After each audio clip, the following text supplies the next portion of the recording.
Tu sais pourquoi t'as pas la vie dont tu rêves? Tu te demandes pourquoi ta vie elle est aussi nulle? Pourquoi t'es aussi malheureuse? Alors que toi, la seule chose que t'as envie, c'est de rire à pleines dents, de rayonner, d'être rempli de bonheur au quotidien. Tu te demandes pourquoi t'es comme ça? Est-ce que j'ai pas quelque chose qui cloche? Est-ce que je mérite pas d'être heureuse? Je vais te le dire. Mais d'abord, il faut que tu saches que c'est à toi de mettre les actions en place. Parce que ni moi, ni personne ne fera les actions pour toi. Tu passes ton temps à te comparer, à regarder les autres réussir pendant que toi, t'es là, tu te laisses bouffer par tes peurs, par tes doutes. Mais ça doit finir là, maintenant, tout de suite.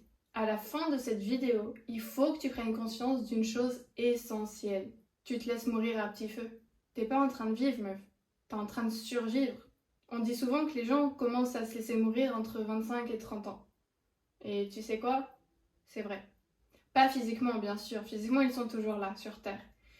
Mais je te parle, tu sais, ce petit feu intérieur qui s'éteint petit à petit, plus les années passent. T'es coincé dans un train-train quotidien et tu te laisses bercer par la vie. T'as plus envie de rien. T'es là, tu fais métro, boulot, dodo et finalement, un jour tu te réveilles, ou pas d'ailleurs, et tu dis mais qu'est-ce que j'ai fait pendant ces 30 putains d'années? Je te parle de ça parce que j'ai discuté avec une de mes clientes aujourd'hui. Et elle a pris conscience qu'elle était coincée dans cette manière de penser, qu'elle se laissait mourir petit à petit. Et elle a pris une décision, c'est de sortir de ça. C'est d'être une femme épanouie, une femme solaire, vibrante. Alors toi, où est-ce que tu veux aller? Alors viens, on s'allonge un instant et on en discute ensemble. Mais avant de te donner les solutions, il faut que tu prennes conscience de ce qui te tue petit à petit. Je te parle des comportements que tu as au quotidien qui t'empêchent de vivre pleinement, qui te maintiennent dans la survie plutôt que la vie. Alors si tu te reconnais dans un seul des signes seulement, et peut-être même dans tous, alors là il est temps d'agir. Parce que nous on veut plus survivre, on veut vivre notre vie à pleines dents, tu vois, on est là pour exister. On n'est pas là juste pour ok, vas-y, je suis là pour faire beau, tu vois, comme un tableau. Ça, on n'en veut pas. On sort de ces comportements. Parce que ces comportements, ils sont toxiques, meuf. Le premier point, c'est de se comparer constamment aux autres. On sait tous ce que c'est. Se comparer à une fille sur les réseaux sociaux ou encore à quelqu'un qui a réussi professionnellement et toi tu dis waouh, mais jamais moi j'arriverai à faire ça. En fait, moi j'ai pas de chance.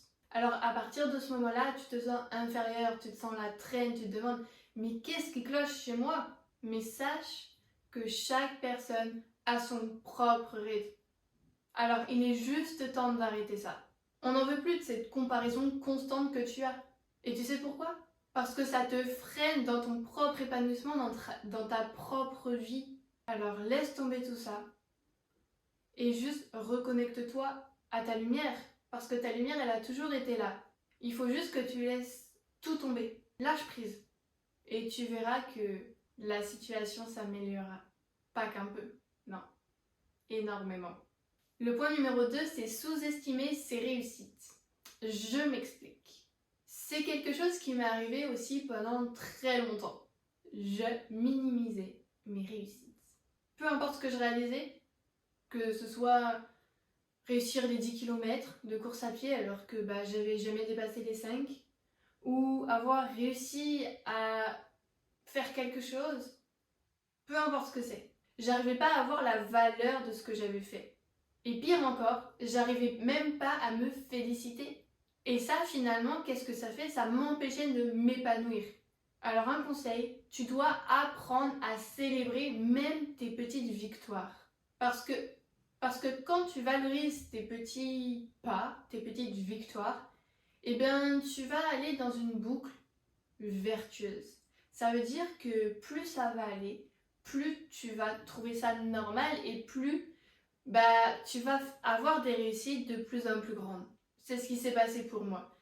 Et je peux te dire, t'affirmer, que oui, c'est difficile de sortir de ça.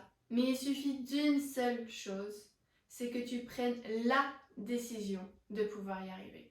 Parce que ça, prendre la décision de y arriver, c'est le pas le plus difficile que tu auras à faire.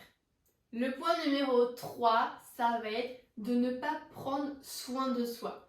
Et moi encore, aujourd'hui, il y a des jours où j'ai la flemme de prendre soin de moi, que ce soit physiquement, mentalement, spirituellement. Et tu sais quoi? Quand je ne prends pas soin de moi certains jours, je me sens encore plus mal qu'au début de la journée. C'est un peu comme un effet domino, tu vois. Et un peu comme quand je prends soin de moi les jours, dès le matin, dès mon réveil, j'ai mes petites routines, etc. Et ben, c'est comme si c'était moi qui contrôlais ma journée. Et ça, c'est incroyable. Parce que peu importe ce qui t'arrive au fil de la journée, tu sais que ta matinée s'est bien passée et tu sais que ta soirée va bien se passer parce que tu as une routine le matin et tu as une routine le soir. Mais au contraire, quand je ne fais pas mes routines le matin ou le soir, eh ben, c'est la journée qui me contrôle. C'est tout ce qui va se passer parce que avoir une routine, c'est aussi pour les émotions, c'est aussi pour pouvoir s'ancrer, etc. Alors crois-moi, si tu fais pareil que moi à l'époque, tu prends pas soin de toi, t'as pas de routine, etc., il est temps de changer ça. Parce que négliger son bien-être, c'est te faire encore plus mal inconsciemment, sans t'en rendre compte. Alors si tu veux rayonner, si tu veux être une femme solaire, il faut que tu mettes en place ces routines. Il faut que tu prennes le temps de prendre soin de toi. Parce que si tu veux prendre soin des autres, il va falloir commencer par prendre soin de toi. Parce que si tu ne prends pas soin de toi, si tu ne t'aimes pas, tu ne peux pas prendre soin des autres et tu ne peux pas aimer les autres. Le point numéro 4, c'est le manque de compassion envers soi-même. Combien de fois tu t'es jugé trop sévèrement en te disant que tu étais une mauvaise personne ou que tu avais échoué à faire quelque chose? Parce que la vérité, c'est que tout le monde fait des erreurs, moi la première. Mais il y a une manière de voir les choses. Parce que moi, à l'époque, si je prends mon exemple, pour moi, une erreur, c'était fatal. Je m'en voulais, je voulais tout abandonner et j'allais pleurer dans mon coin. Aujourd'hui, je sais que l'erreur est humaine et que l'erreur est obligatoire pour réussir. Dans mon business, je fais des erreurs. Dans ma vie personnelle, je fais des erreurs. Et justement, j'en suis fière parce que ça me permet d'évoluer, ça me permet de devenir la meilleure personne et la meilleure version de moi-même. Alors, juste, n'aie pas honte de faire des erreurs. Et quand tu fais une erreur, parle-toi bien. Parce que finalement, là, tu continues de t'auto-saboter. Et nous, on veut changer ça. On veut se parler avec bienveillance, comme si t'étais ta meilleure amie. Parce que ta meilleure amie, tu vas pas la saboter, tu vas pas lui dire quand elle a fait une erreur, ouais, elle était nulle, franchement, t'aurais dû faire ça au lieu de ça, etc. Mais par contre, tu te parles comme ça avec toi-même. Et ça, c'est vraiment quelque chose dont il faut prendre conscience. Parce que ça, c'est pas ce que tu mérites. Tu mérites de te traiter avec douceur. Le point numéro 5, c'est rester dans sa zone de confort. Ah là là, la zone de confort, c'est vraiment quelque chose, ça aussi. Et généralement, ce qui nous fait rester dans cette zone de confort, ça va être la peur de l'échec, la peur de mal faire. Mais cette zone, tu n'évolues pas. Non. Alors, si tu veux changer ta vie, il va falloir que tu prennes des risques. Imaginons que tu as envie de rencontrer le grand amour. Tu vas pas le rencontrer à pleurer chez toi, à regarder Netflix. Il faut être honnête avec soi-même. Non, tu vas le rencontrer dans des endroits où tu vas être aligné à tes valeurs. Si par exemple tu aimes le luxe et que tu veux quelqu'un qui soit aligné à ça, pourquoi tu n'irais pas dans un restaurant luxueux? Alors là, oui, tu vas me sortir, mais ça peut coûter cher. Mais il faut savoir ce qu'on veut dans la vie. Et pour pouvoir sortir de cette zone de confort, il faut aussi savoir accepter l'incertitude. Parce que c'est en faisant seulement ça que tu vas grandir. Mais ne t'inquiète pas, il y a des solutions à ça. Je t'explique quelles sont-elles. Il faut que tu saches encore que tu n'es pas condamné à vivre la vie que tu as maintenant pendant les 50 prochaines années de ta vie. Tu peux en sortir. Et c'est maintenant que ça doit changer. Alors je vais te donner les clés pour sortir de ça. Mais avant, abonne-toi et clique sur la cloche pour ne rien manquer. Alors voici les solutions que tu attends depuis tout à l'heure pour reprendre le contrôle de ta vie. Numéro 1, limiter le temps sur les réseaux sociaux. Parce que on le sait tous, 99% du temps, tu te compares à des personnes là-dessus. Et puis sinon, si tu ne le fais pas, juste tu scrolles. Et si tu as envie d'être le personnage principal de ta vie, demande-toi, est-ce que si j'ai joué dans un film là maintenant, le personnage principal scrollerait toute la journée à se comparer aux autres? Pose-toi cette question. Le deuxième point, c'est recentrer ton attention sur tes objectifs. Parce que oui, tu dois bien avoir des objectifs à court, moyen et long terme. Mais avec le manque d'estime que tu as sûrement mis tout ça dans un coin et tu as dit ok, peut-être un jour. Alors, je veux que tu prennes le temps de remettre tous tes objectifs au clair. Tu vas voir, ça va te faire un bien fou. Et je veux que tu te permettes de rêver. Si tu as envie de faire le tour du monde, vas-y. Si tu as envie d'aller pêcher au fin fond de l'océan, vas-y, let's go. Le plus important, c'est que tu te focalises sur tes propres progrès. Le point numéro 3, ça va être de célébrer chaque victoire, petite ou grande. Car comme je te l'ai expliqué tout à l'heure, ça peut être tellement insignifiant, mais ça peut faire toute la différence. La solution numéro 4, c'est de changer ton dialogue intérieur. Par exemple, tu te dis constamment « ce n'est pas assez bien ce que je fais ». Eh bien, je veux que tu le remplaces par « je suis sur la bonne voie, je suis en train d'apprendre et de m'améliorer ». Tu vois la différence? Il y en a un où tu vas te parler tellement négativement que tu vas perdre confiance. Et de l'autre, tu es sur la bonne voie. Je suis en train d'apprendre. Là, avec ces phrases, tu augmentes ta confiance, tu augmentes ton estime de toi-même. Le point numéro 5, il me semble que je suis à 5, c'est de prendre entre 5 et 10 minutes minimum pour toi chaque jour. Ça peut être pour boire un thé, lire un livre, aller faire une manucure pendant 30 minutes, 1 heure. Ça peut vraiment être aller faire une promenade, de faire ton sport préféré, regarder Netflix, peu importe. L'objectif, c'est qu'il faut que tu te reconnectes avec toi parce que tu es le personnage principal de ta vie, de ton histoire.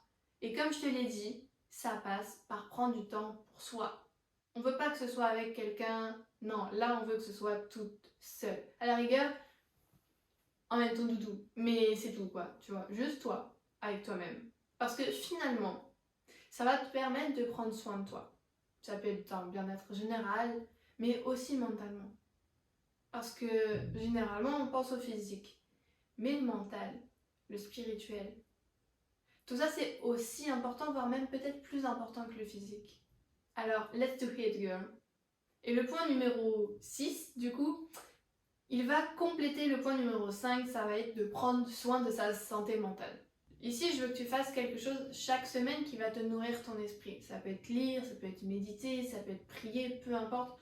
Il faut vraiment que ça te fasse un bien fou. Ça peut être même aller voir un psy. Il n'y a pas de honte à aller se faire accompagner parce que on n'arrive pas à avancer tout seul. L'objectif ici, c'est que tu puisses avoir des moments de déconnexion.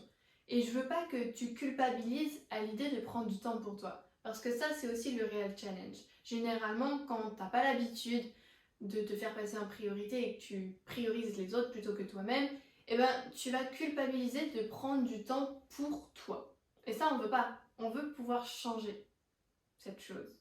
Alors voilà, c'est tout pour aujourd'hui. J'espère que cette vidéo t'aura plu. Voilà, j'étais en compagnie de mon meilleur ami depuis ma naissance et j'ai adoré avoir cette discussion avec toi sur ce lit. Super confortable d'ailleurs. Donc, pense à t'abonner parce que ici, tu vas avoir une safe place, tu vas avoir des tips toutes les semaines, 2 fois par semaine. Et moi, la seule chose que j'ai envie, c'est de te voir évoluer, c'est de te voir poser tes limites et que tu sois solaire, meuf, que tu rayonnes, qu'on te voit à l'autre bout de la pièce alors que tu viens juste d'ouvrir la porte. Ça, c'est mon objectif. Alors, pense à t'abonner, activer la petite cloche pour ne rien manquer et je te dis à très vite. Ciao, ciao!